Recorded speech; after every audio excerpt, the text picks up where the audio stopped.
Hi everyone, I'm Nancy and I'm 13 years old. My mom worked as a teacher at school, and one day, she came home with a brand new iPhone. Mom, this is so cool, but where did you get the money for it? Sweetie, you won't believe it. I recently bought a lottery ticket and just imagine, it turned out to be the winning one.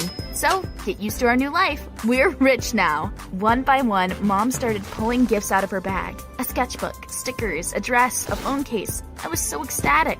But then, Mom surprised me even more. Nancy, do you remember showing me a game console? Sony PlayStation 4, if I'm not wrong? Let's buy it with the money I won. I tossed and turned all night, coming up with plans for spending Mom's winnings. In the morning, I boasted to my friend Millie, "Will you come to play with me when I get the console?" Are you kidding me? Of course. Will you come to my birthday party tonight? Millie handed me an invitation with a lilac bow. Oh, I had been so happy that I completely forgotten that my best friend was turning 14 that day. I blushed, but quickly came up with a good save. Of course my mother and I will. That's why I'm not congratulating you now. I have a surprise prepared for the evening. Of course, there was no surprise, so I came back home sad and deep in thought. All of a sudden, my mom bought a tray with freshly baked cupcakes shaped like Sonic the Hedgehog out of the kitchen. It was Millie's favorite character. Mom, you're a lifesaver, thank you. Now we had a great gift for my best friend. And the evening, we packed the cupcakes nicely and came to the address Millie had given me. We saw a small but cozy house. I was already reaching for the bell when I suddenly heard my friend's voice. Hey Nan, where are you going? That's a building for the staff. Staff? I followed Millie with my mouth wide open to probably the most luxurious house I had seen in my life. Surrounded by 3 huge swimming pools. I had no idea my friend's family was so rich. After all, at school, Millie acted no different from the rest of us. Even her smartphone was worse than mine. Millie led my mother and me to a luxurious table and introduced us to her parents. When the adults made the first toast, I took the precious box out of my mother's bag. Millie was so touched by my gift that she even burst into tears from happiness. When our parents started talking about the things we found boring and couldn't understand, Millie lightly kicked me under the table. Let's go. I'll show you something. We sneaked into her parents' bedroom and Millie took out a pink box. When she opened it, I was left speechless. There were so many expensive jewelry pieces in it. Let's try them on, suggested my friend. I didn't know where to start. After all, my mother owned no jewelry. I was about to politely refuse when I suddenly saw a gold bracelet lavishly decorated with shiny gems. I put it on and looked at myself in the mirror. What a beauty. But then we were interrupted by a child's cry coming from the next room. My friend turned pale, grabbed my hand and dragged me into the nursery. There was a blue crib in the corner. Small, plump hands were reaching out of it. Oh, how sweet. That was not how I imagined babies. A cross-eyed boy with a tiny nose and unusual ears was looking back at me. I recoiled from the crib. Millie, is that your brother? Yes, he's special. Mom says Richie has Down syndrome. I don't know exactly what that means, but this baby needs special care. Millie picked him up and started to gently sing a lullaby. She sang for an hour and I sat on the ottoman and dozed off listening to her sweet voice. My mom woke me up. Nancy, it's time for us to say goodbye to the birthday girl. Millie was standing over the crib and crying quietly. I hugged her tightly.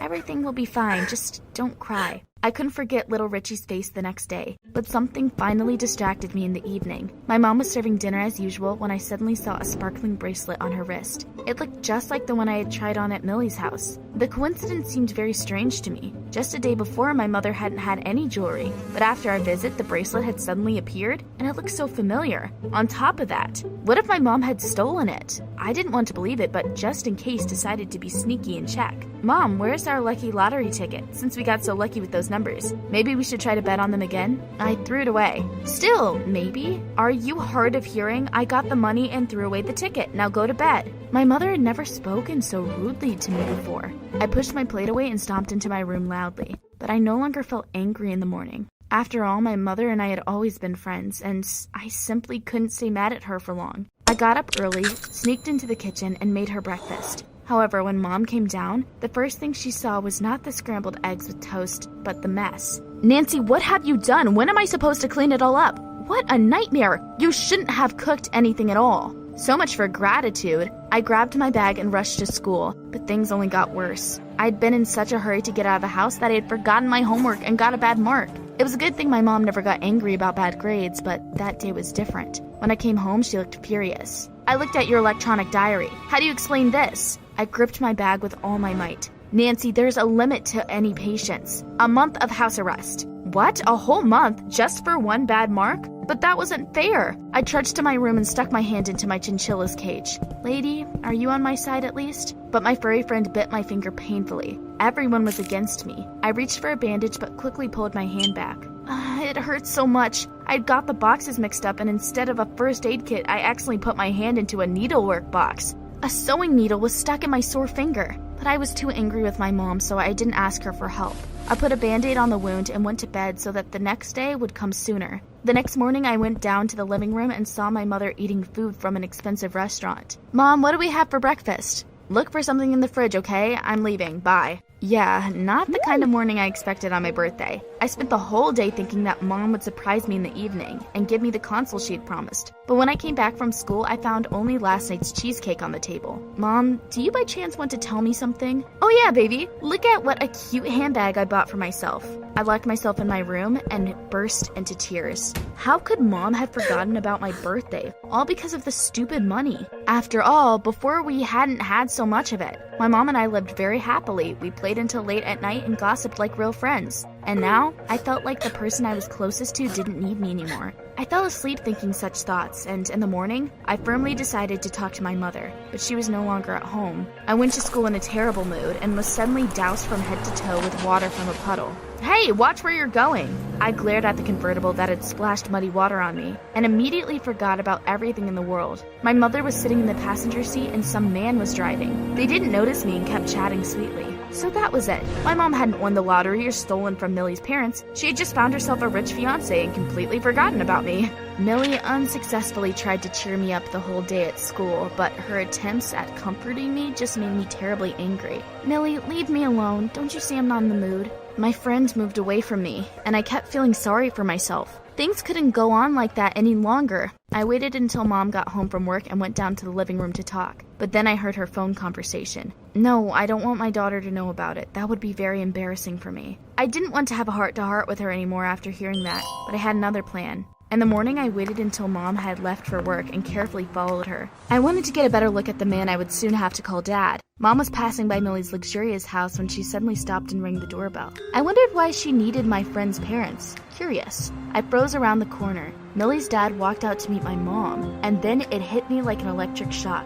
He looked like the man in the convertible. Goosebumps ran down my back. My mom and Millie's dad were having an affair? After such news, I simply couldn't show up at school again. I came back home and spent the whole day pacing and rehearsing an angry speech for my mother, but in the evening, she spoke to me first. Nancy, a man will soon finally appear in our house. Come home right after school tomorrow. I'll introduce you. You're bad at pretending, Mommy. I know you're better than that. Did you really destroy someone else's family for the sake of money? I couldn't forgive my mom for that. After waiting for her to fall asleep, I cut up all her new expensive clothes and quietly crept to the door. But I had nowhere to go. I wanted to buy coffee at a 24-hour coffee shop, but after hearing my order, the barista asked suspiciously, "Girl, why are you alone here in the middle of the night? Where are your parents?" Great, just what I needed, for him to call the police. They're waiting for me in the car. Wait a second, sir, I'll get my mom. I ran out into the street, rushed to Millie's house, and sat next to it until morning came. When my friend finally appeared to go to school, I got out of the bushes and called out to her. Millie, I need to talk to you, it's urgent. I have terrible news. My mom is seeing your dad. I was about to comfort my friend, but she suddenly started giggling.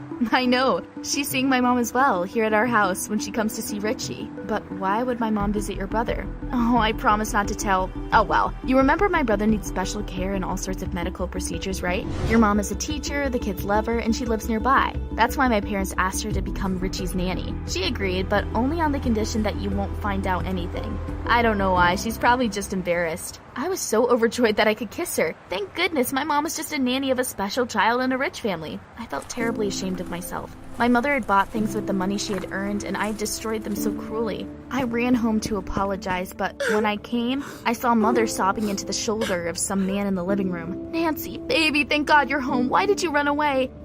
Mom, I'm really sorry, but anyway, I'll tell you everything later. We have guests, it seems. I glared at the stranger, but he suddenly came up to me and hugged me tightly. I'm so happy, my daughter. Let's take it slow. Live together first and maybe call each other daughter and dad later. Nancy, you misunderstood. This is your real dad. I feel like my heart stopped.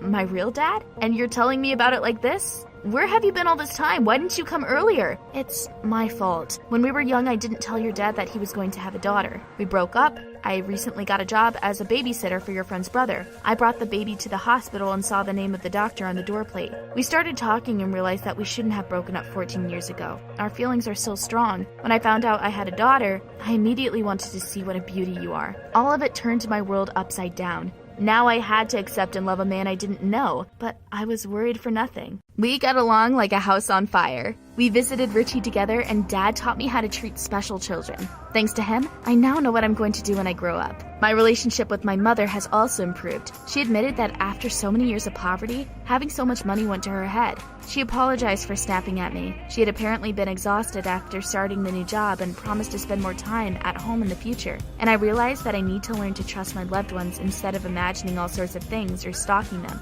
A couple of months after this happened, my parents got married, and I became the happiest girl in the world. Send this video to someone who will definitely need it.